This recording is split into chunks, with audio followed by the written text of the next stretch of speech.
தமிழக காங்கிரஸ் தலைவரா மாணிக்கம் தாகூரை நியமிச்சிருக்கிறதால கார்த்தி சிதம்பரம் எம்பியோட ஆதரவாளர்கள் விரக்தியில் இருக்காங்க. இதன் பின்னணி அரசியலை பார்க்கலாம். சிவகங்கை மாவட்ட காங்கிரஸ்ல முன்னாள் மத்திய அமைச்சர் ப. சிதம்பரம், அவரது மகன் கார்த்தி சிதம்பரம் தரப்பு, முன்னாள் மத்திய இணையமைச்சர் E.M. சுதர்சன நாச்சியப்பன், முன்னாள் எம்எல்ஏ K.R. ராமசாமி தரப்புன்னு ரெண்டு தரப்பா செயல்பட்டு வராங்க. ஆனாலும் கார்த்தி சிதம்பரம் தரப்பு கையை ஓங்கி இருக்கிறதா தெரியுது. மக்களவை தேர்தல் அப்போ ஒவ்வொரு முறையும் சீட் கொடுக்க கூடாதுன்னு எதிர்த்தரப்பு குரல் கொடுத்தாலும் கார்த்திக் சிதம்பரத்துக்கே வாய்ப்பு தரப்பட்டது. அதே போல சட்டப்பேரவை தேர்தலையுமே கார்த்தி சிதம்பரம் ஆதரவாளரான மாங்குடிக்கே 2 தடவை காரைக்குடி தொகுதியில போட்டியிட வாய்ப்பும் வழங்கப்பட்டுச்சு.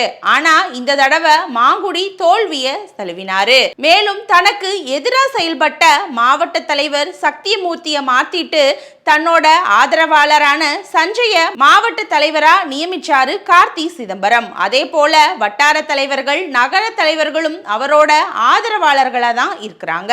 மேலும் E.M. சுதர்சன நாச்சியப்பனோட உறவினரும் சிவகங்கையை சேர்ந்தவருமான மாணிக்கம் தாக்கூர் ப. சிதம்பரம் இருக்கும் வரைக்கும் சிவகங்கை மாவட்டத்தில் அரசியல் செய்ய முடியாதுங்கிறதுக்காக விருதுநகர் தொகுதியில போட்டியிட்டு MP ஆனாரு. இருந்தாலும் அவரு E.M. சுதர்சன நாச்சியப்பன் K.R. ராமசாமி தரப்புக்கு ஆதரவா இருந்தும் வந்தாரு.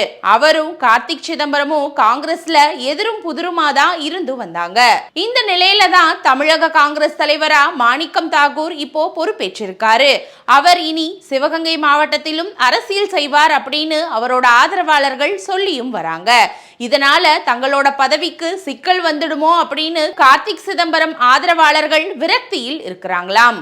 இது சம்பந்தமா காங்கிரஸார் சிலர் நம்ம கிட்ட பேசும்போது மாணிக்கம் தாக்கூருக்கு கார்த்திக் சிதம்பரம் தரப்பினர் இதுவரை வாழ்த்து கூட தெரிவிக்கல.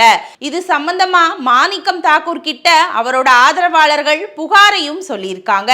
இதனால அவர் சிவகங்கை நிர்வாகிகள் மீது அதிருப்தியில் இருக்கிறதா சொல்லப்படுது. மேலும் மாவட்ட தலைவர் சஞ்சய்க்கு செப்டம்பர் மாதத்தோட 3 வருஷம் முடிஞ்சுது.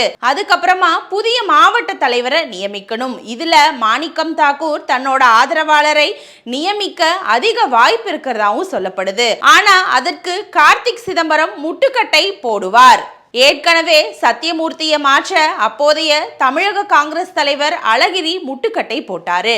ஆனாலும் ப. சிதம்பரம், கார்த்திக் சிதம்பரம் தங்களோட செல்வாக்க வச்சு சஞ்சய கொண்டு வந்தாங்க. ஏற்கனவே காங்கிரஸ் திமுகவோட கூட்டணி வைக்க ப. சிதம்பரம் தான் காரணம் அப்படின்னு கட்சியில் பலரும் சொல்லி வராங்க. சமீபத்துல கூட திமுக இந்தியா கூட்டணியிலிருந்து வெளியேறாது அப்படின்னு ப. சிதம்பரம் தெளிவா கூறியிருந்தாரு. ஆனா மாணிக்கம் தாக்கூர் முழுக்க முழுக்க தாவே ஆதரவு நிலைப்பாட்டில தான் இருந்தாரு. இதனால தலைமை யார் பேச்ச கேட்க போகுது, சிவகங்கை மாவட்டத்துல யாரோட கை ஓங்க போகுது அப்படிங்கறத பொறுத்திருந்ததா பார்க்கணும் அப்படின்னு காங்கிரஸார் சிலர் சொல்லியிருக்காங்க.